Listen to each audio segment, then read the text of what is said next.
নমস্কার বন্ধুরা, আজ আমি আপনাদের দেখাচ্ছি কিভাবে চিতল মাছের তেল ঝাল রান্না করা যায়।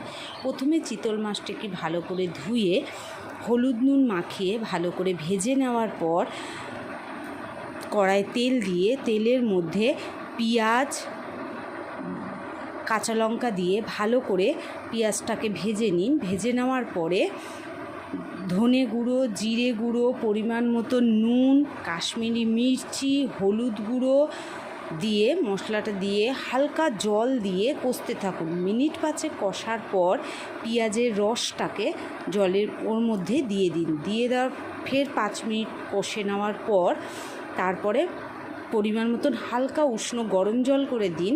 গরম জলটা যখন ভালো করে ফুটতে শুরু করলো তখন মাছটাকে দিয়ে দিন। দিয়ে একটু ফুটিয়ে এলাচ গুঁড়ো দিয়ে নামিয়ে নিন। তৈরি হয়ে গেল চিতল মাছের তেল ঝাল।